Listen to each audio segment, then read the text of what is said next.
Wala raw atrasan ang ikinakasang protest caravan bukas ng grupong Manibela at Piston laban sa PUV Modernization Program. Ang Land Transportation Franchising and Regulatory Board naman nanindigang tutuloy na sila sa susunod na phase ng programa. Ayon po kay LTFRB Chairman Attorney Teofilo Guadis III, sa panayam ng unang hirit, wala nang extension ang deadline sa consolidation ng mga PUV.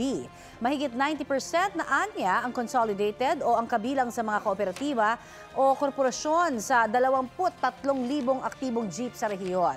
Kaya handa na sila para sa susunod na hakbang. Pagtitiyak ni Guadis, handa sila sa protest caravan na inaamba bukas. May standard operating procedures na raw sila kasama ang MMDA at LTO sa tuwing may transport strike. Meron daw silang mga nakahanda ng rescue buses. Nasunog ang opisina ng isang recruitment agency sa Maynila.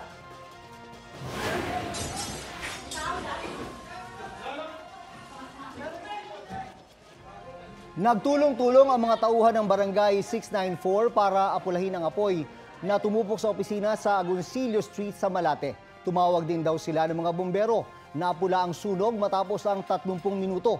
2 trabahador ang nalapatan ng pao ng lunas matapos silang mahirapang makahinga dahil sa usok. Iniimbestigahan pa ang sanhi ng apoy.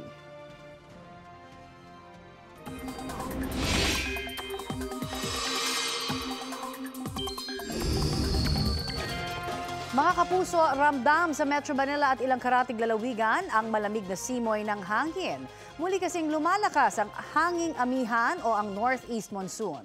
Ngayon pong araw na itala ang 13.2 degrees Celsius na minimum temperature sa City of Pines, Baguio, 17 degrees Celsius sa Basco, Batanes, 18.4 degrees Celsius sa Tuguegarao City, Cagayan, 18.8 degrees Celsius ang naitala namang minimum temperature sa Tanay, Rizal, habang 22.6 degrees Celsius dito sa Quezon City.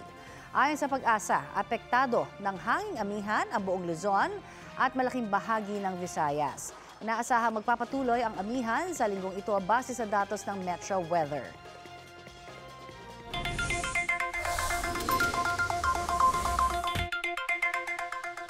Oversupply ang isa po sa mga itinuturong dahilan kaya bumaba ang presyo ng ilang gulay galing norte. Kabaliktaran po ito ng presyo ng gulay Tagalog na kaunti naman daw ang supply. Balitang hatid ni Bam Alegre. Ang mga gulay na tumutubo lang sa malalamig na lugar tulad ng norte, may oversupply raw ngayon. Ito ang January 6, kung toneladang repolyong nasa 30,000 to 50,000 pesos ang halaga, itinapon na lang. Gaya ng mga repolyong itinapon sa bangin sa Tinok, Ifugao matapos tanggihan sa bagsakan ng gulay sa La Trinidad, Benguet. Wala pong bumibili, ma'am. Tsaka mababa yung presyo, kaya inuhin na lang namin. Sa Balintawak Market sa Quezon City, bagsak presyo ang repolyo pati ang carrots. Ang repolyo nasa 40 hanggang 50 pesos kada kilo, habang ang carrots 70 hanggang 80 ang kilo. Ayon naman kay Jenny Dungaw, tindera sa Marikina Public Market, dahil hindi sila bagsakan, mas mahal ng kaunti ang hango nila. Kung magkano man ang puhunan, papatungan nila ng kaunti. Gayunman, mas mababa pa rin ito kumpara nakaraang mga linggo. Ang isang kilo ng carrots halimbawa, 120 pesos ngayon, 150 pesos dati. Ang cauliflower, 200 pesos kada kilo ngayon, 300 pesos dati. Habang ang repolyo, 60 pesos kada kilo ngayon, 80 pesos dati. Medyo bumaba po siya ngayon, hindi katulad na plastic na medyo mataas ang puhunan. Depende na rin kasi sa ano yan, sa biyahe nila tapos yung bagsak ng presyo sa amin. Pero kung mas naging abot kaya ang mga gulay Norte at gulay Baguio, nagkaroon naman daw ng premium ang mga gulay Tagalog. Dito sa Marikina Market, malayo ang diferensya ng mga dating presyo nito. Halimbawa, ang sitaw, 80 pesos ang isang tali dati, ngayon 200 pesos na. Ang talong naman, 60 pesos kada kilo dati, 120 pesos na ngayon. Ang ampalaya naman, 80 pesos kada kilo lang dati, 130 pesos na ngayon. Mga gulay Tagalog, pagka ganyan kasi mataas, yung wala masyadong supply. Para sa presyo ng gulay sa ilan pang palengke, pwedeng tingnan ng price monitoring ng DTI. Bam Alegre, nagbabalita para sa GMA Integrated News. Sa kabila ng paulit-ulit na paalala, marami pa ring motorista ang dumaraan sa EDSA busway at sa bike lane kahit bawal po ito. Kanina may mga nahuli na naman sa operasyon ng DOTR. Ang mainit na balita, hatid ni na James Agustin at Darlene Kai. Pasado alas 5 pa lang, nagsagawa na ng operasyon sa EDSA Makati ang mga tauhan ng DOTR SAICT o Special Action and Intelligence Committee on Transportation laban sa mga dumaraan sa EDSA busway. Mga bus, government at emergency vehicles lang kasi ang pwedeng dumaan sa busway. Sunod-sunod ang mga nahuling pribadong sasakyan, motorsiklo at taxi. Susundo kami sa airport, medyo nalit kasi yung galing San Carlos City, Pangasinan na pinsan ko. Kaya nagmamadali kami, kaya nga naka-hazard ako na dumaan dito. Hindi ko naman alam na ganito ang mangyayari na. Naibig po ako dun sa traffic, nagmamadali din po ako kasi malilit na ako sa trabaho, alas 6 na. Kasama rin sa mga nahuli ang isang nakasakay sa private vehicle at nakasuot ng uniforme ng LTO. Vine-verify pa ng mga tauhan ng DOTR SAICT ang pagkakakilanlan ng driver. Tumanggi siyang magpa-interview sa harap ng kamera. Sabi niya, akala niya raw ay may aksidente kaya re-responde sana siya. Bahagya kasing bumagal ang daloy ng trapiko rito kanina dahil sa isinasagawang operasyon. Tiniketan pa rin siya ng mga otoridad. Ang mga nahuling motorista, disregarding traffic sign at entering the busway ang violation na may multang hindi bababa sa 1,000 piso. Bukod sa multa, may demerit points ang mga motoristang lalabag sa batas trapiko. Kapag naubos ang 40 points, pwedeng masuspende o mabawi ang kanilang lisensya. Mahiwalay ring operasyon ng DOTR laban sa mga motorsiklong dumaraan sa bike lanes. Sa San Juan, isa-isang pinara ng mga operatiba ng Special Action and Intelligence Committee on Transportation o SAIC ang mga riders sa southbound lane ng EDSA Connecticut. Ang ilang nahuli ay motorcycle taxi riders na may kasama pang pasahero. Ang isang rider kahit pinapatabi na tumakbo at tinakasan ng mga otoridad. Karamihan sa mga nahuli ay papasok sa trabaho. Yung L3 sa unahan ko, bigla siya kumabig ng gano'n. Kumabig sa kabila. Napasok ako sa bike lane. Kaya napasok ako doon sa bike lane, diretso ako. Pero alam niyo yung bawal? Hindi, bigla na siya lumiko eh. Mama-aksidente pa ako eh. Malilate na kasi ako. Pero alam niyo bawal, sir? Hindi ko alam na bawal eh. Siksikan lang kasi sir, umuvertik lang kasi ako sir eh. Hindi naman ako madalas dumadaan sir, kung nagkataon lang talaga ngayon sir eh. Mamadali po ba kayo? Opo sir, kasi 6:45 yung namin sir. Pasok sir. 16 na riders ang natikitan hanggang kaninang pasado alas 7 ng umaga. Inisyohan sila ng Temporary Operators Permit o TOP at kinumpiska rin ang kanilang driver's license. 1,000 pesos ang multa sa unang paglabag. James Agustin, Darlene Kai, nagbabalita para sa GMA Integrated News.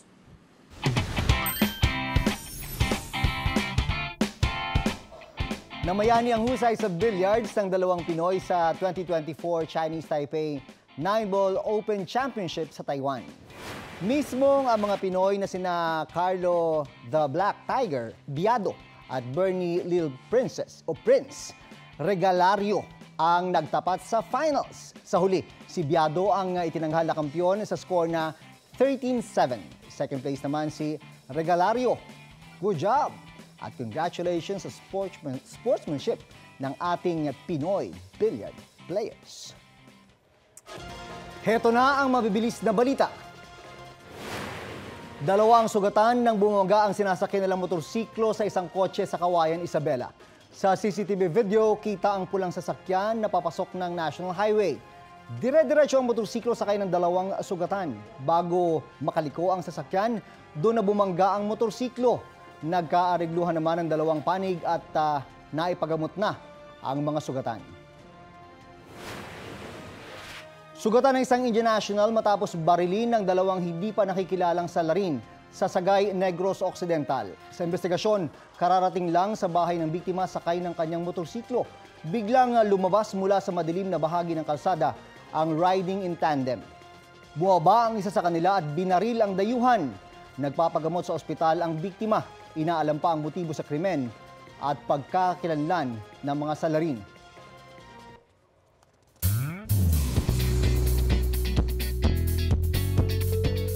Mga maren na ospital si Black Rider star Ruru Madrid. Dahil yan sa trangkaso, pinayuhan daw siya ng doktor na magpahinga muna para mapabilis ang recovery. Sa Instagram caption, sinabi ni Kapuso Prime Action Hero na malungkot siya dahil apektado ang taping niya sa Black Rider at iba pang job commitments. Nagsorry siya sa fans at nangakong babawi sa kanila. Pinasalamatan naman ni Ruro ang girlfriend niyang si Bianca Umali na nag-asikaso at nag-alaga sa kanya habang nasa emergency room. Nakapost man ang taping with Ruro, tuloy-tuloy naman ang arangkada ng mga aksyong eksena sa Black Rider. Ngayong inamin na ni Paeng ang sikreto ng Golden Scorpion at Palangga Massacre kay Elias. Ano na kaya ang mangyayari? Abangan yan mamayang 8 p.m. pagkatapos ng 24 oras.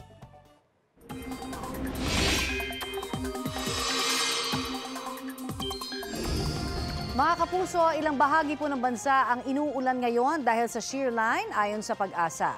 Ang shear line ay ang pagsasalubong ng malamig na hanging amihan at ng mainit na easterlies. Apektado ng nasabing weather system ang eastern section ng Visayas at Mindanao. Amihan naman ang umiiral sa Luzon at nalalabing bahagi ng Kabisayaan. Sa mga susunod na oras, asahan po ang pag-uulan sa ilang panig ng Northern Luzon, Aurora, Quezon, Mimaropa Region, Visayas at malaking bahagi ng Mindanao. Base po yan sa rainfall forecast ng Metro Weather. Posible ang heavy to intense rain sa ilang lugar na maaaring magdulot ng baha o landslide. Mababa naman ang tsansa ng ulan ngayon pong araw na ito dito sa Metro Manila.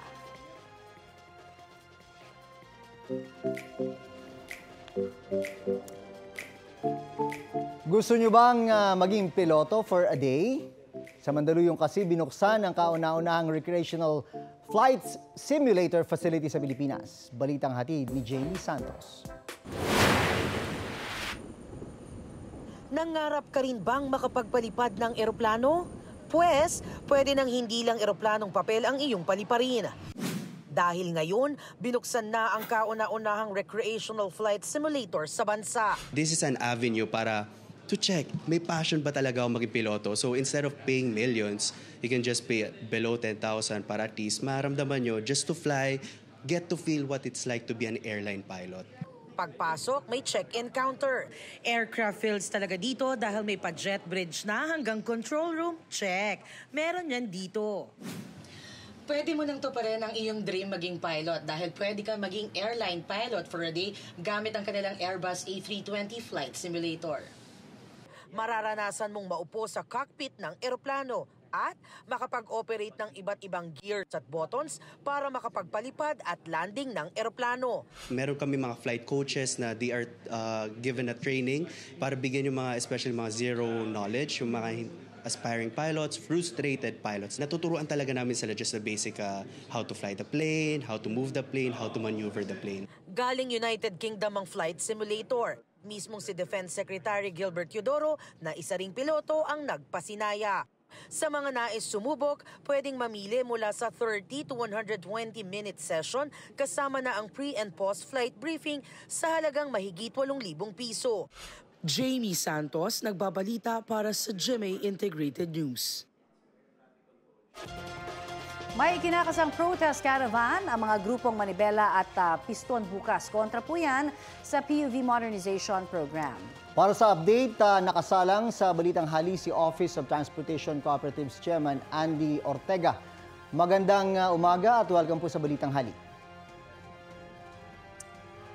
Good morning, sir.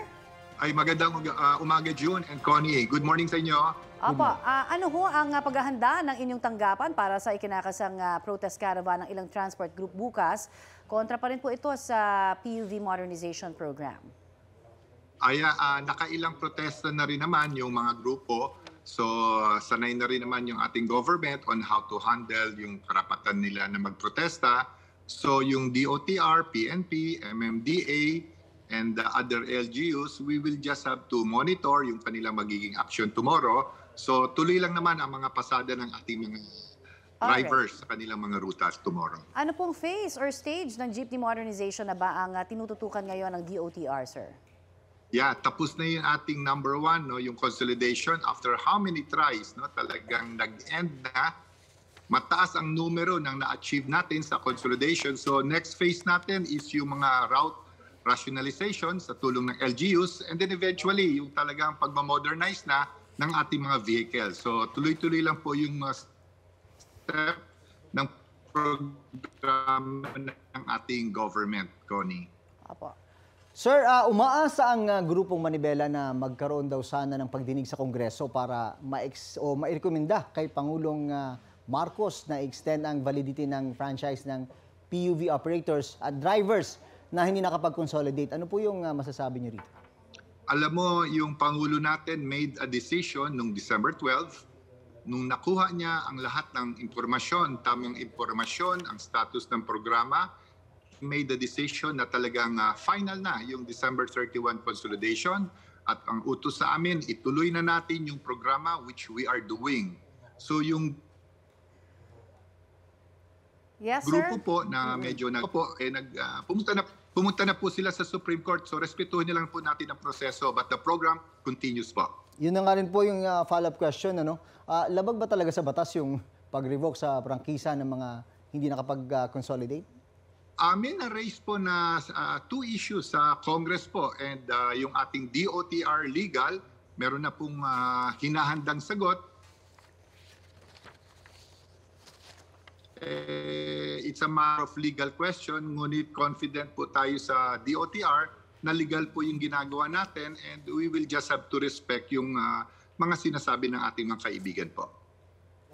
Grupong Manibela at Piston na lang po ba talaga hindi nakakapag-consolidate? May plano ba kayong makipagpulong sa kanila? Alam mo, like sa Piston, last year siguro mga naka-6, 7 na kaming meeting sa kanila. May mga 5 or 6 silang issues na re-raise. Majority po is na-address na namin. So I think sa dulo po ng usapin, we just have to agree to disagree. Talagang hindi po natin pwede pagbigyan yung hinihiling nila about consolidation. Kaya nga pumunta na sila sa korte.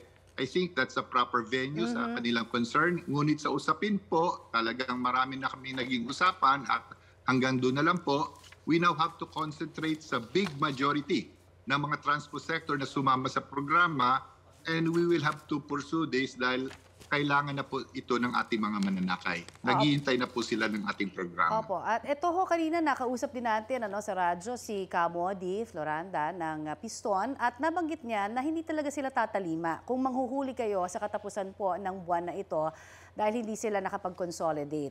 Ang tanong ng syempre marami at may pangamba rin na sana wag naman magkagulo dahil hindi sila susunod. Ang paniniwala po nila ay kaiba doon po sa inyo pong isinusulong. Ano ho ang mga contingency measures para hindi naman ho tayo magkaroon ng problema pagdating po ng katapusan at kung kayo nga ho talaga ay manghuhuli at sila ay aalma? Tama, Connie, talagang dapat mahinahon ang ating approach. Ang gobyerno ay nagbigay ng 1 buwan para mabigyan ng due process. Sila po ay malalaman na nila na wala na silang karapatan bumiyahe by February 1. At tama po kayo, mahinahon dapat. That's on the part of the government and of all para wala na po tayong friction or mga senaryo starting February 1. Rest assured po, we should respect the law, we should follow the law. Magtulungan pa po tayo dahil at the end of the day, this is beyond us. This is about the commuters. This is about the mga mananakay. Kailangan po nating ibigay ito. Nagdesisyon na po yung mga operators ang iba na ayaw sumali. Respeto kami sa desisyon nila, but the program has to continue. At sa kanila po, may korte naman po silang pwedeng hintayin. Alright. Maraming po salamat sa inyo pong binigay sa aming oras sa Balitang Hali, sir. Salamat sa inyong dalawa.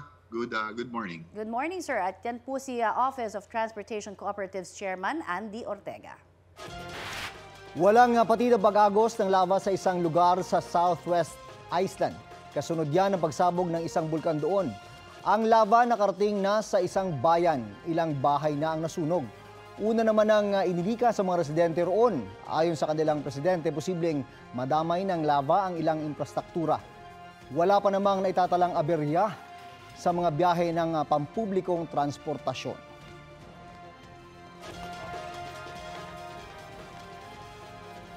At sa Indonesia naman, muling naglabas ng makapal na abo ang bulkang Marapi.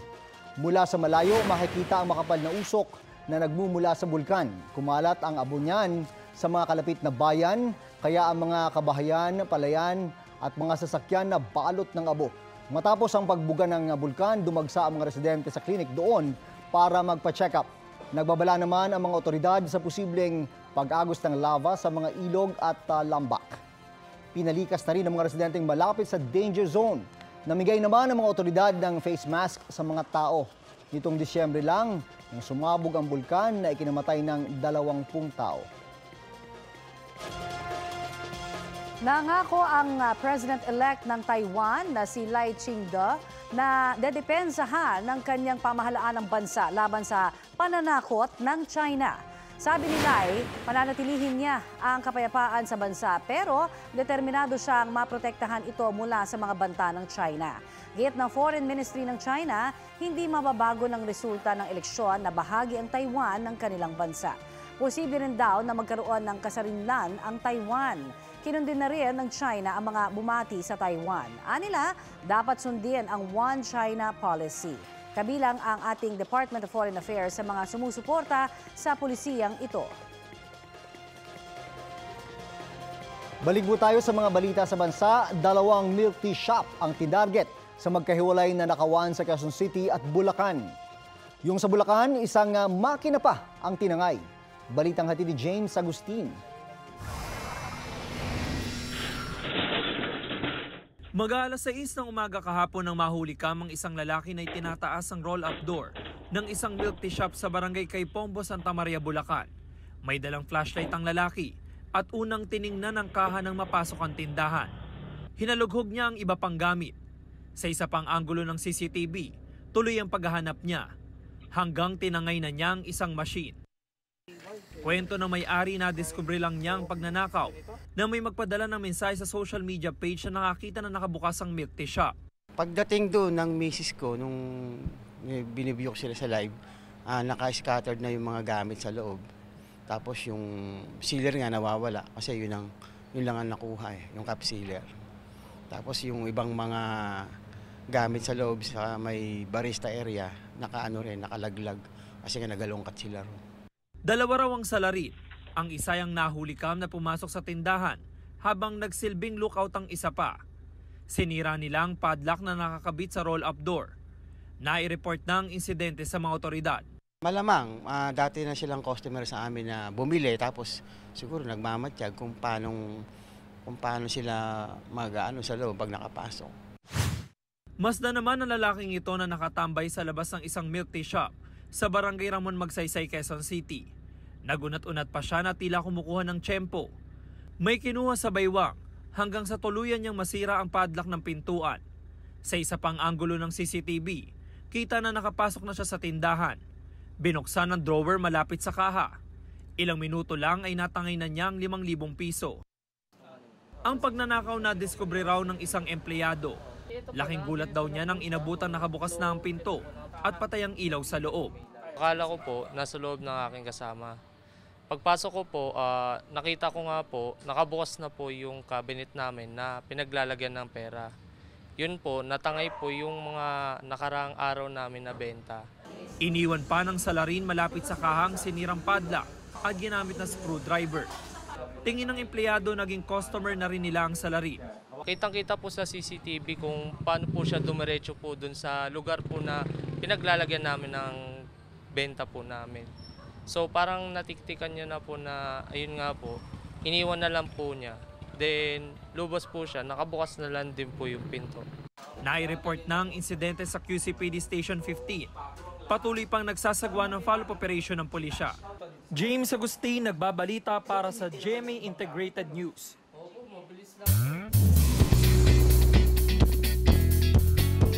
Mga mare, K-League to the Nth Power ang hatid ng ilang K-pop acts sa kanilang concert nitong weekend. Narito ang latest.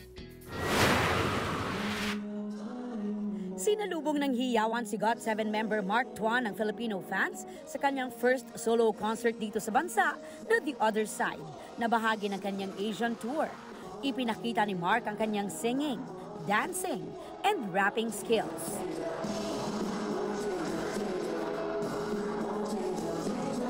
Kabilang sa ipinperform ni Mark ang mga kanta na Save Me, Change Up, at Exhausted na mula sa kanyang debut solo album na The Other Side. Maaga pa lang marami na ang nag-abang na fans para sa first solo concert ni Mark. Bit-bit ng Philo Agassiz ang GOT7 lightsticks at ilang concert merch. Ang ilan na hindi nakabili ng tickets o team labas, nakaabang na makasilip man lang sa loob ng venue. Natuwa naman sila dahil narinig daw nila ang boses ni Mark nung nag-soundcheck. Makasilay lang po, masaya na kami. Mark, pengen libreng ticket! Yan ang powerful performance ng 17 sa day 1 ng kanilang show sa Bulacan. Wala man sina S-Coops at Jonghan, hindi naman binigo ng grupo ang Philo Carats sa kanilang outstanding energy at swag. Truly on fire ang kanilang vocals at dance moves. Hot, hot, hot din ang visuals ng K-pop idols. Shinare naman nila sa X ang ilang photo highlights ng successful first day show. May caption pa yang moments that shine with Carats. Today we gave you all our love. We will always stand next to Carat. As of this writing, #1 sa Philippine Trends ang hashtag 17 in Bulacan. Kabilang sa kanilang performances ang Very Nice, Super at Clap. You're my headliner. Oh, always. Say the name. 17. 감사합니다. Thank you. Bumiyahe na pa South Korea ang cast ng Running Man Philippines. Para yan sa taping ng Season 2 ng hit reality game show. Kasama yan si Glyza De Castro, Micael Daes, Kokoy De Santos, Buboy Villar, Lexi Gonzalez at Angel Guardian. Ready at excited na raw sila sa haharaping challenges at bagong experiences. Bukod sa hirap ng mismong challenges, isa raw sa mga hamon na haharapin nila ang lamig dahil winter season ngayon sa South Korea.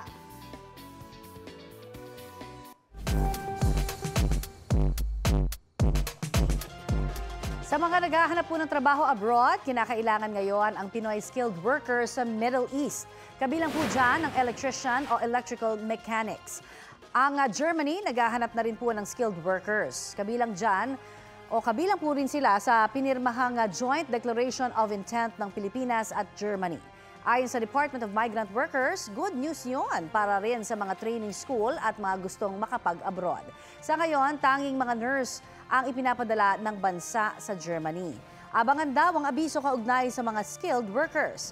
Paalala po ng DMW sa publiko, huwag papatulan ang mga trabaho abroad na inaalok ng mga illegal na mga recruiter, maging yung mga nakikita lamang sa social media.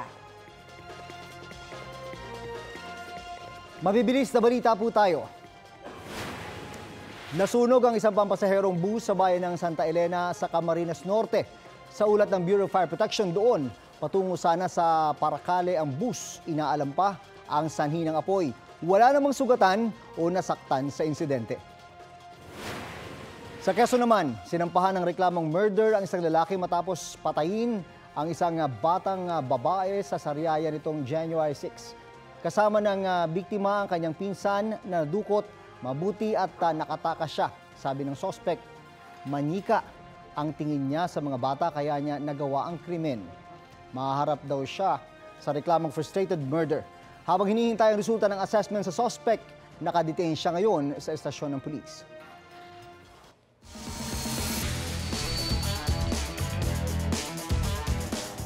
Good game para sa Team Pilipinas ang esports tournament kahapon na ginawa po sa bansa. Yan ang 2024 Asia-Pacific Predator League kung saan lumahok ang iba't ibang koponan ng gamers mula sa iba't ibang bansa. Sa larong Dota 2, itinanghal na champions ang grupong Blacklist Rivalry matapos silang talunin sa finals ang kapwa Pinoy group na Execration. Flawless naman ang naging performance ng Team Secret sa larong Valorant matapos nilang talunin ang Team Japan na Fave Gaming sa score na 2-0. Well played!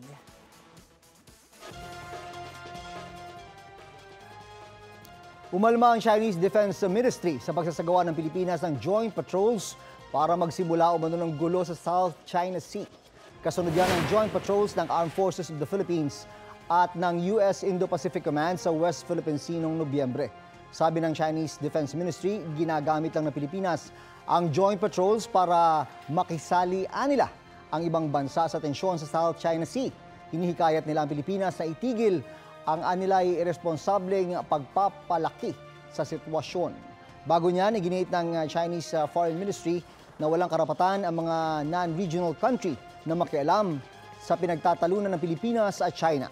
Sagot nila yan sa sinabi ng German Foreign Minister na nababahala sila sa nangyayari sa South China Sea. Handa raw ang China na makipagdialogo at kumonsulta sa mga bansang kasama sa issue. Sabi naman ng ating Department of Foreign Affairs, bahagi ang joint patrols ng Mutual Defense Treaty ng Pilipinas at ang Amerika. Ginawa rin daw yan sa loob ng exclusive economic zone ng Pilipinas at sumusunod sa international laws.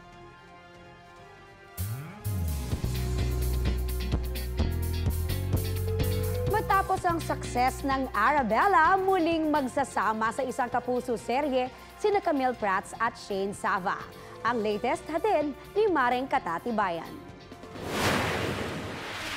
Hindi maiwasang makaramdam ng kaba at nerbiyos si Sparkle star Camille Prats sa pinakabagong project na kanyang pagbibidahan, ang Mommy Dearest.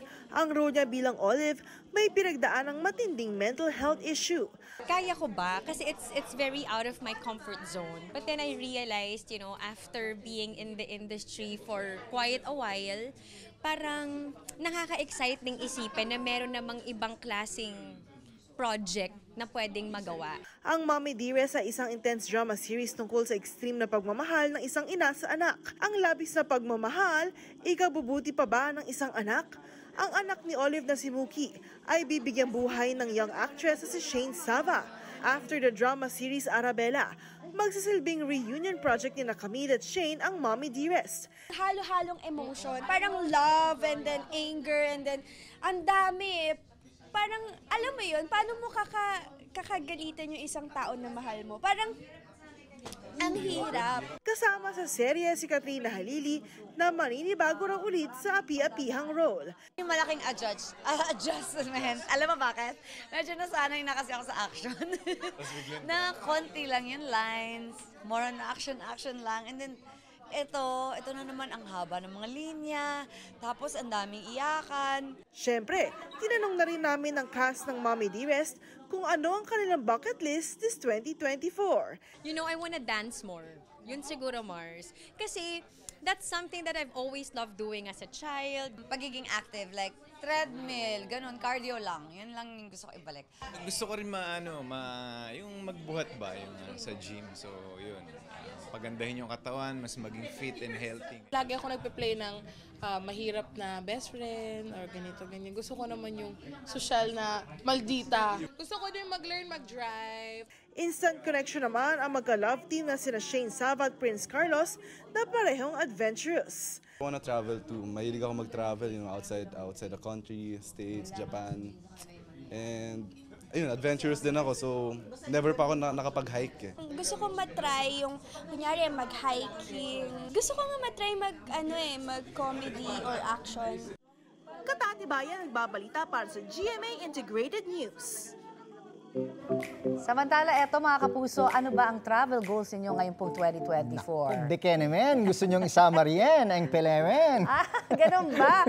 Pasok po kasi ang Palawan sa listahan ng most trending destinations ngayong pong taon ng isang travel website. Wow. Kahanay po nito sa pang-apat na pwesto ang Tokyo, Japan, Seoul, South Korea at Halong Bay sa Vietnam. Inilarawan ang isla na a slice of heaven. Dahil sa exotic wildlife, fishing villages at ilang UNESCO World Heritage Sites. Maging ang Kalawit Game Reserve and Wildlife Sanctuary at Japanese shipwrecks ng Coron Island. Itinuturing na best dive sites in the world. Di mo naman matatanggi, tignan mo naman, no? Mas visit ho na destination talaga on the island ang Puerto Princesa Underground River. Ay kay Tourism Secretary Cristina Garcia Frasco, patunay raw ang pagkilalang ito sa timeless na ganda ng isla. 2012 nang mapasama ang Puerto Princesa Underground River sa new 7 Wonders of Nature. Tinagurian ding most desirable island ng isang London-based travel magazine, ang Palawan noong 2022. Let's all go to Palawan. Ayan. Tara, let's!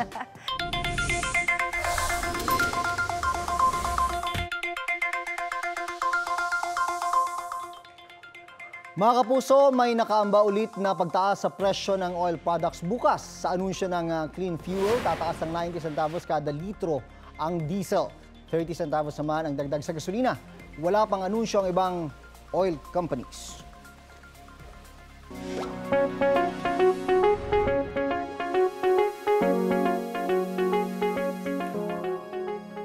Positive po sa norovirus at sapovirus ang ilang sample ng tubig na isinailalim sa virology examination sa Baguio City. Yan po ang mga virus na nagdudulot ng acute gastroenteritis.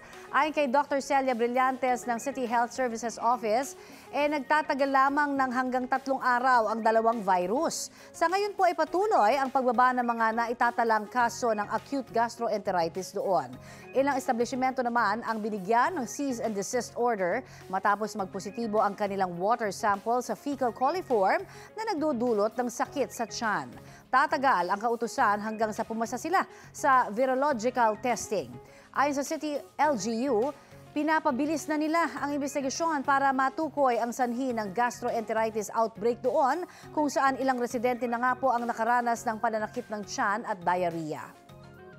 Pag-usapan po natin ang panawagan naman ng ilang grupo na suspindihin muna ang pagtataas sa premium contribution ng PhilHealth. Nakasalang sa Balitang Hali si PhilHealth Corporate Affairs Group Acting Vice President Ray Balenya. Magandang umaga, June po at Connie, at welcome sa Balitang Hali, sir. Magandang umaga, Sir June at Ma'am Connie, at siyempre sa lahat ng taga-subaybay ng Balitang Hali. Good morning po sa inyo. Pakipaliwanag lamang, sir, sa mga manonood na ito po nga sinasabi nakaambanga na pagtaas sa premium contribution sa PhilHealth. Yes, Ma'am Connie, alinsunod po sa Section 10 ng Universal Healthcare Law ay nakaschedule po for 2024 na 5% ang atin pong contribution rate at para naman sa income ceiling, i-adjust po yan to 100,000 pesos.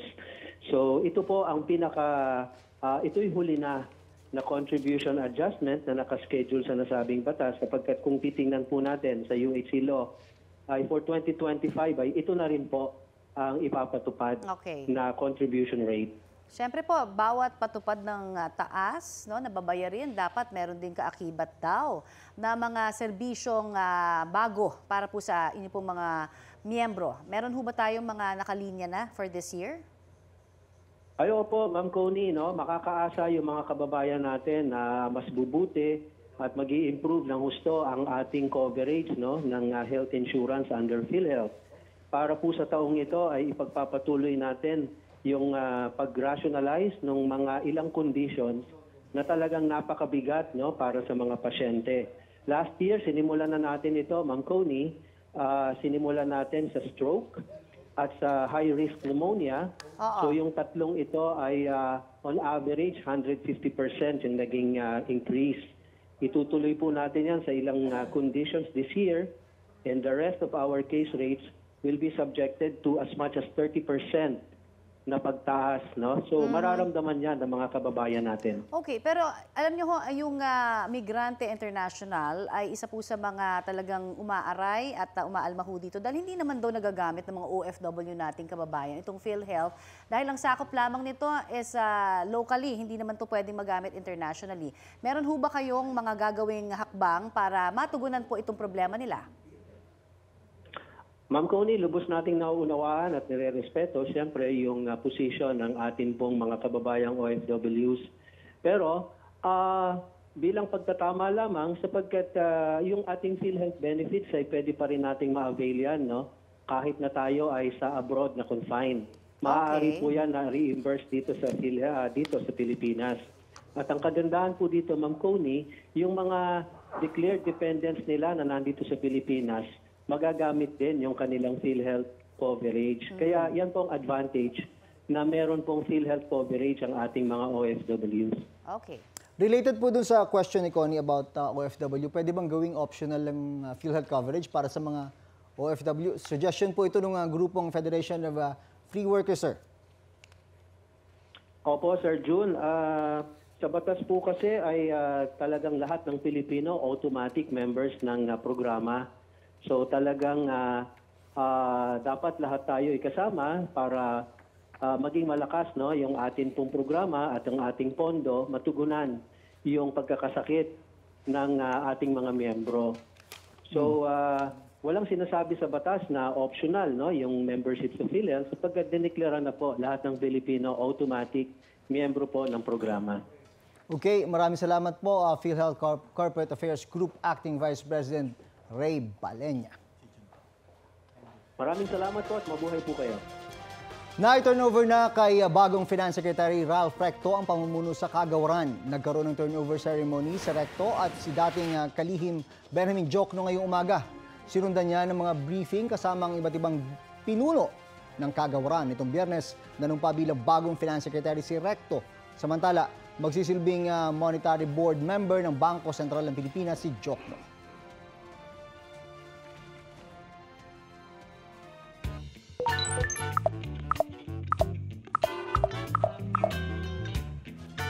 Eto naman, usapang repolyo po tayo dahil nga sinasabi nila isa ito, Mare, no, dun sa pinaka-versatile na gulay. Repolyo yan, di ba? Pwede nating ipangsahog, pwede ring bida yan sa ating mga recipes. Oo, kasi Mare, di ba, may oversupply ngayon ito. Kaya tinanong natin ng netizens kung ano ang bet nilang recipes for repolyo. Para kay Yena Bayaka, perfect sa nagtitipid ang sardinas with matching itlog at repolyo. O, si Glenn Bongcales naman, itong sabi cabbage roll down. Naku, masarap yan. Wow, nakahaluan ng tokwa para mas healthy. Tama. Ang sabi naman ni Celine Ayento, pwedeng isahog ang repolyo sa sopas na suwak ngayon kasi malamig ang panahon. Why diba, not? Tama. At patok din po sa marami natin yung ginisang repolyo. Diba? Tapos lagyan mo ng iba't ibang ingredients gaya na lamang. Halimbawa, corned beef o giniling na baboy, pati na chicharon. Naku, paborito ho yan ng marami sa atin at anak niya, Maylene Matias, basta titimplahan daw ng toyo. Diba? Ginagawa ko yun sa corned beef. Diba? Para kunwari healthy pa rin. Pampahealthy naman talaga, di ba? Kaysa puro delata. O yan mga kapuso, makisali po sa aming online talakayan sa iba't ibang issue po yan. Kung may nais din kayong maibalita sa inyong lugar, mag-PM po sa Facebook page ng Balitang Hali. Nag-ocular inspection ng ilang opisyal ng DILG, DHSUD, MMDA at San Juan LGU sa gagawing proyekto sa San Juan River. Detalye tayo sa ulat on the spot ni Mariz Umali.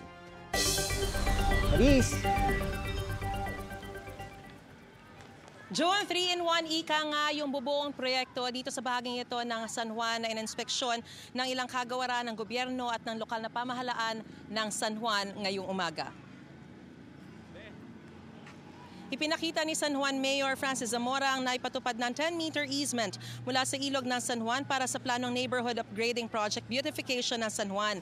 Dahil tributary ng Pasig River ang San Juan, kasama rin ito sa lilinisin at muling bubuhayin bilang bahagi ng Pasig River Urban Development Project. Layon din ng 10-meter easement ang magbigay daan sa bubuing linear park kung saan magkakaroon ng jogging, biking at walking pathway ang mga nais pumunta, mamasyal, mag-ehersisyo at magsagawa ng mga recreational activities dito. Lalagyan din daw ito ng rain harvest facility. At alinsunod din sa utos ni Pangulong Bongbong Marcos na pambansang pabahay para sa Pilipino program, layon din nilang bumuo ng pabahay dito sa San Juan. Nakatakdang ipakita ni Zamora kay DSUD Secretary Jerry Acuzar ang mga lote sa F. Manalo kung saan planong itayo ang 3 housing buildings na tig 25-story kada isa.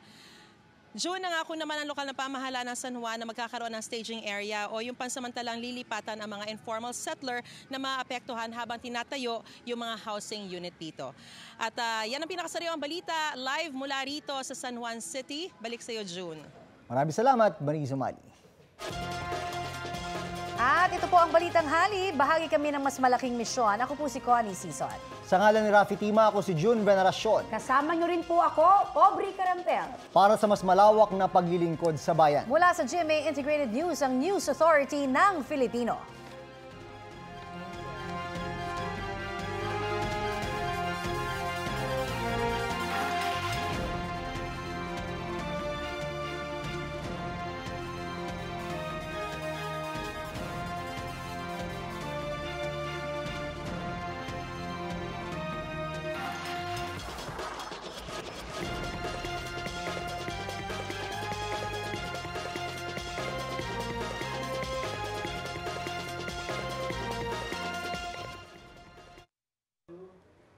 Kapuso, alamin ang maiinit na balita. Bisitahin at mag-subscribe sa GMA Integrated News sa YouTube.